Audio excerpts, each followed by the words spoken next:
What's up, friends and family? Welcome back to my personal YouTube channel, and if you're listening to the audio-only version, the Tim Cavey Show on Spotify, Apple Podcasts, and other locations. Thank you for tuning in. Thank you for joining me. I'm doing some new work this year, and I'm hoping to share with you some of my thoughts and reflections as we go from week to week throughout the year. Thank you for tuning in. Thank you for caring. So my very first blog post of the year is titled, Aiming to Run 1,000 Kilometers and My Other Goals for 2025. And I thought I'd share them with you, and I'll get into the reasons why for that in just a moment. One of my favorite things about the Christmas holiday and the break that we just enjoyed at the end of December, beginning of January, is just this opportunity to really zoom out on life, to pause, to pull back, to reflect, to think about what it is that we're doing, how we're using our time, energy, and resources, and to think about how are they aligned or not aligned with our core values and our mission, what we want to be doing with our lives. And I came up with some important realizations. One of them that I'll share is that through all of 2024, I was spending 7 to 8 hours a week, most of it on weekends, involved in weekly interviews with teachers. And these would be live streamed on Saturday mornings and recorded, edited, published on my teacher's YouTube channel and on the teacher's podcast. But all of that workflow took some time. It took, as I said, 7 to 8 hours, and that was a fairly significant investment of my time. And it was something I was pretty disciplined about, but it really dominated a lot of my content creation potential. And so one change I've already made for this year is just to hit pause on that. As much as I love it, as much as I enjoy it, I've just hit pause on the weekly interviews with teachers as a helicopter goes overhead. And just to use my weekend time a little bit differently, to say I'm going to create other kinds of content, and I'm just going to hit pause on the weekly interviews for now, because I only have a certain amount of disposable time. And now I have to tell you, friends, it's been such a release. I want to be careful because, yes, I do miss. It's actually painful to hit pause on those interviews, but it's been such a release and a newfound freedom to be able to use my weekend time a little bit differently. So where am I succeeding? Where am I growing? Where do I need to realign my time and energy? Those are all important questions that are really helpful and really encouraging to review and to go through and to think through around this time of the year. So, Tim, why are you sharing these goals publicly at all? Like, isn't this oversharing? And the world doesn't want to know, Tim. Well, 3 reasons why. Number one, when we write goals down, when we actually go as far as writing them down and spelling them out and putting numbers to them, I'm a big believer in SMART goals, they become a little bit more real. A lot of us have goals, but if they're never expressed or articulated or written down anywhere, then all they are is dreams. You know, we all dream of being X, Y, Z, whatever success looks like for you. But until we actually spell them out, they're not really goals, they're just dreams. So that's reason number one. Number two, I really believe in the power of public accountability. So now that I'm putting this on my YouTube channel and publishing these goals in a blog post, I know that friends and family will actually ask me about these goals. And that knowledge actually motivates me to continue the work and to actually press into these goals and lean into them and hopefully realize some success. And then the third reason that I'm a big believer in goal setting is because I believe some progress is better than none. So one of the reactions from some of my friends when it comes to goal setting is like, I'd be afraid to set goals, or I don't want to set goals. And then when I dig further, it becomes apparent that the reason they don't want to set the goals at all is because if they experience failure, then they feel like they are a failure. Or I should rephrase, if they don't achieve their full goal, they feel like they will be a failure, and then they'll end up feeling even worse than if they had never set a goal at all. And my mentality, my mindset is that if I set the goal and I work towards it and I make some progress, even if I don't realize the full goal, that's actually still a win for me personally. I've tried at something. So for example, I'm setting a goal of 1,000 kilometers run this year, and that goal is going to push me. It's already pushing me this calendar year. So even if I don't get to 1,000, let's say I get injured or something happens, at least I pushed myself further than if I just sat on my couch and didn't set a running goal at all. So those are the 3 main reasons. When we write them down, they become real. the power of public accountability, and some progress is better than none. So here they are, my goals for 2025, okay? Starting with the physical category, something we can all relate with. I've set a goal of running 1,000 kilometers through the year. I don't need a spreadsheet for this. Strava, which is a fitness app, it's going to track all my kilometers automatically. I'm going to complete daily mini workouts for 300 out of 365 days this year. So that's a goal I'm setting as well. 300 days, giving myself a couple months of interspersed throughout the year of missed days, but generally I'm talking about push-ups, squats, curls, stretches, just some basic body movement exercises every day, almost every day. I want to check blood pressure numbers weekly. I did that last week. I need to do so tonight or tomorrow morning, but I want to push my averages, my numbers below 130/80. My blood pressure numbers have always been bad, and last year I went into the hospital for a minor surgery, and when they tested my blood pressure, it was not good. So I need to clean that up a little bit. I want to end the year at 189 pounds. Right now I weigh about 195. I want to complete the Vancouver Sun Run, which is a 10-kilometer race, in under 53:48. That was my 2024 time. My best all-time finish in that 10-kilometer race is 50 minutes and I believe 8 seconds. So just over 50. An absolute dream would be 49 minutes, but we'll see. Right now I just want to beat last year's time. Work against the aging process a little bit there. I want to be able to complete 10 chin-ups in one set by the end of the year. And I want to be able to bench press 135 pounds, 20 reps of that by the end of the year. Okay, so that's physical. In the financial category, I have some big goals here too. I want to start investing in the S&P 500 ETFs within my TFSA. If you're an American or if you're from another country, here in Canada, a TFSA is investments that are completely protected from taxes in terms of their earnings and interest. So I think in the United States, it's called a Roth IRA, if I remember correctly. At any rate, I've had a lot of fun, my wife and I, single stock picking for the last 3 or 4 years, but the earnings, the results have not kept up with the S&P 500. So I'm caving in to all the financial advisors out there, and I'm just saying, you know what? Boring is best. Sometimes when it comes to investing, the returns have been incredible for the last 5 years, with the exception of 2022, but the returns have been incredible. Let's just go with a winner. Keep it boring and keep it simple. I want to earn $240 from my blog posts on Medium. I'm going to write there once or twice a week. And I want to earn $1,200 from my AdSense account on YouTube. That's from my teacher's YouTube channel. And last year I averaged about 50 or 60 Canadian dollars a month on my YouTube channel. I'd like to double that by the end of this year. I'd also like to give successively more to charitable organizations every year and keep doing that. So I want to increase our family giving by another $25 each month. I won't say what the full number of monthly charitable giving is up to right now, but Christine and I, that's my wife, we've been doing this for as long as we've been married, just increasing it month after month. We're giving more as long as we are hopefully earning more each year. We want to be able to give more each year and be more generous. And on that note, we also want to be able to give spontaneously to family, friends, or people in need. And we want to be able to just say, hey, we're going to buy you dinner. We're going to treat you to this thing. We're going to buy your tickets for this. And it's not always people who are destitute. Sometimes it's just friends or family that we love. But we want to be making sure that is a part of our normal lifestyle. And then in marital goals, a couple that come to mind. I want to continue to connect weekly with my wife for Friday family fun nights, Saturday date nights, and Sunday noon times together.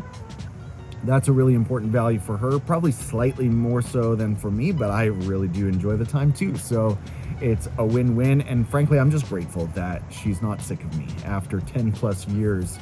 This year will be our 10th anniversary. Thank you. And yeah, she apparently loves to be with me. So I've got to be grateful for that, right? And then we are excited to create some new travel memories this year. Location and dates still to be determined, but we're really excited about that. And I hope that it binds us together even more closely than ever before. On the parental side, we want to connect with our younger son who still lives at home with us here in the condo for a meal at least once per week. And maybe you're horrified by that, but he's in university, he does his thing. All three of us sort of have different schedules, and I want to make sure that is happening at least once a week. And we want to continue to match him dollar for dollar on his university tuition. So if you're a parent of university students, college students, and you've got your own way of approaching that, I'd love to hear it in the comments. Let me know how you and your partner handle that. On the professional side, I want to continue to improve my contributions to my elementary team. And by team, I'm talking about my colleagues, my students, and my community of parents. And I feel like I'm really happy with the mix of 40% teaching, 60% admin, and all the duties that come with that package. I like the mix right now, but I just want to continue to find ways to make more powerful, more impactful contributions. I want to support my still to be hired principal. He or she will start this fall, and they're going to be my 7th principal in 9 years. So I've had a lot of experience in terms of seeing different principals in action, working closely with them, and I know I can be a support, but I just want to do the best I can there. I want to obtain my BCCT certification. That's something that I've been sort of ignoring for 15 years and haven't really needed it. I'm certified to teach in any school in Manitoba, but only independent schools in British Columbia. And so I just want to expand my options. It's not a really urgent thing, but I do want to make that a goal. And I want to improve my proficiency with AI for teacher tools. I'm not just talking AI tools in general or generative AI, although that's part of it, but especially the whole niche of tools, AI tools specifically intended for teachers. I want to think about how can I become more competent with these tools and actually help my colleagues conserve their fire. That's what it's about, right? Is helping the profession become more sustainable for all teachers. So I need to become an expert. And on that note, I want to publish 50 blog posts and matching vlog posts about my practice. And those are always so helpful in terms of just being reflective and going forward that way. And then in terms of self-improvement, I want to continue to track my daily goals in an app called Strides. I'm not sponsored, but I love the Strides app, and it sort of charts for me how am I doing over the course of the month or the last few months on each of my daily goals. I want to finish reading 12 books.